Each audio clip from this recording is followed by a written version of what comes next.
शिवराज सरकार में सूक्ष्म, लघु, मध्यम उद्यम एवं विज्ञान और प्रौद्योगिकी मंत्री ओम प्रकाश सकलेचा इंदौर आए। इस दौरान उन्होंने रेसिडेंसी कोठी पर विभागीय अधिकारियों के साथ समीक्षा बैठक की।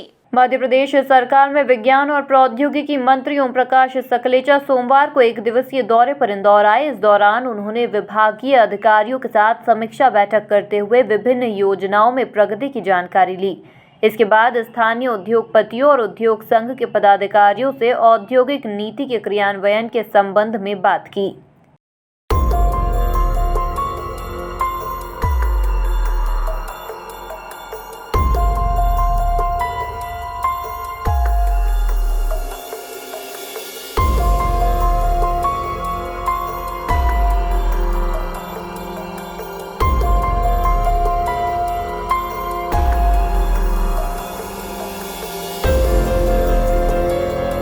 बैठक के बाद मीडिया को संबोधित करते हुए सूक्ष्म, लघु एवं मध्यम उद्यम मंत्री ओम प्रकाश सकलेचा ने कहा कि आत्मनिर्भर भारत के तहत कृषि के बाद अब सबसे ज्यादा दबाव एमएसएमई पर है।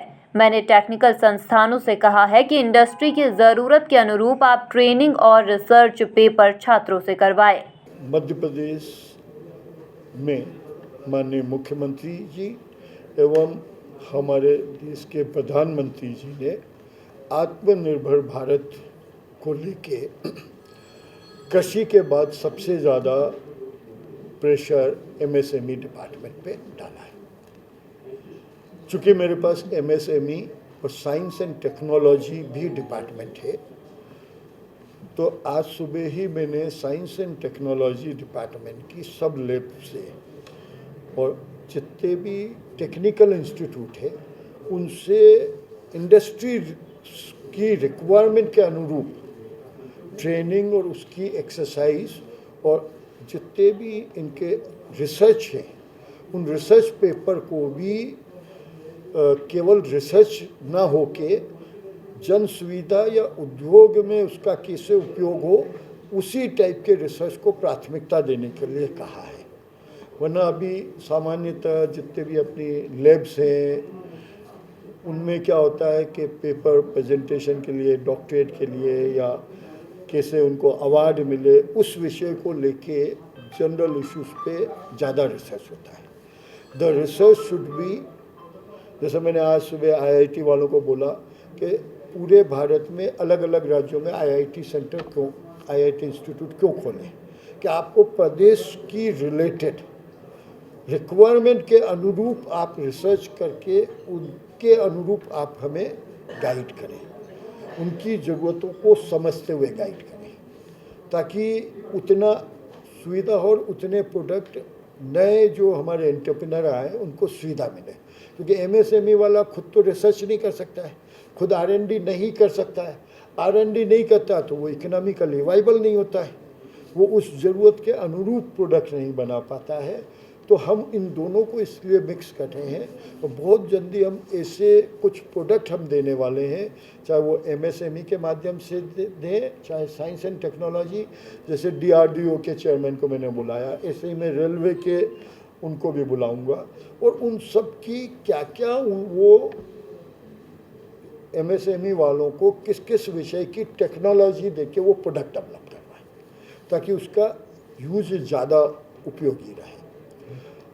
इंडस्ट्रियल एरिया वालों की लैंड की प्रॉब्लम्स थी, उस पर हमने बहुत तेज़ी से वर्कआउट किया है। मैंने पिछले 1 महीने में इंदौर के सराउंड में 1000 एकड़ की करीब लैंड चिन्हित कर ली है। सुबह कलेक्टर महोदय से भी बात करी हमने और उन इंडस्ट्रियल एरिया के पॉकेट को हम बहुत जल्दी अनाउंस कर देंगे। हम डेवलप्ड लैंड भी देंगे और अनडेवलप्ड लैंड भी एमएसएमई में देंगे, ताकि हमें 2 साल में वो इंडस्ट्री लग जाए और उसका प्रोडक्शनाइज आ जाए, ताकि आज हमें एम्प्लॉयमेंट की सबसे ज़्यादा ज़रूरत है। मंत्री सकलेचा ने एक वाक्य का जिक्र करते हुए कहा कि 2004 में जब मैं पहली बार विधायक बना तो एनर्जी पर भाषण देना था, तब यह बातें उठी थी कि मध्य प्रदेश में इंडस्ट्री नहीं है। इस पर मैंने कहा था कि जब यहाँ बिजली और सड़क ही नहीं है तो इंडस्ट्री कहाँ से आएगी। आज हम उससे बहुत अच्छी स्थिति में है। देखिए आप परिवार में रहते हैं, अपना निजी आवास बनाते हैं, हर 10 साल में आवास में परिवर्तन करना पड़ता है, नहीं करना पड़ता है। समय परिवार की ज़रूरत के अनुरूप सुधार और करेक्शन और improvement it's a law of nature. कुछ ज़्यादा तकलीफ वाले 2-4 इंडस्ट्रियल एरिया में इंफ्रास्ट्रक्चर की ज़्यादा तकलीफ आई होगी। मुझे बहुत अच्छी तरीके से याद है 2004 में मेरा विधानसभा में जब मैं पहली बार विधायक बन के गया था तो एनर्जी पे स्पीच था। तब ये बातें उठी थी कि इंडस्ट्रियलाइजेशन, मैंने कहा भैया जब मध्य प्रदेश में बिजली और सड़क ही नहीं है तो इंडस्ट्री कहाँ से कैसे आएगी। आज हम उससे बहुत बेहतर कंडीशन में हैं। Are we improving, or we are going down? In totality we have to see the scenario. अगर इन टोटलिटी में हम इम्प्रूवमेंट की तरफ जा रहे हैं तो we are going into a right direction. सुधार और correction is a continuous process. किसी एक एरिया पे फोकस कम गया होगा किसी का, उस कर्मचारी से हम बात करेंगे। हमने ये बोला है कि 40 दिन बाद हम दोबारा यहीं बैठेंगे। 30 दिन में हम पॉलिसी, नई इंडस्ट्रियल पॉलिसी जो बन रही है उसको फाइनल करेंगे, उसके बाद वापस बैठेंगे। दरअसल कोरोना वायरस लॉकडाउन के कारण उद्योगपतियों को बहुत बड़ा नुकसान हुआ है। ऐसी स्थिति में व्यापारी तबका सरकार से जीएसटी समेत अन्य क्षेत्रों में कुछ रियायत की चाहत रखता है। अब सरकार उनकी इन मांगों पर कितना गौर करेगी, ये तो आने वाला वक्त ही बताएगा। एमपी न्यूज़ के लिए इंदौर से अरुण यादव की रिपोर्ट।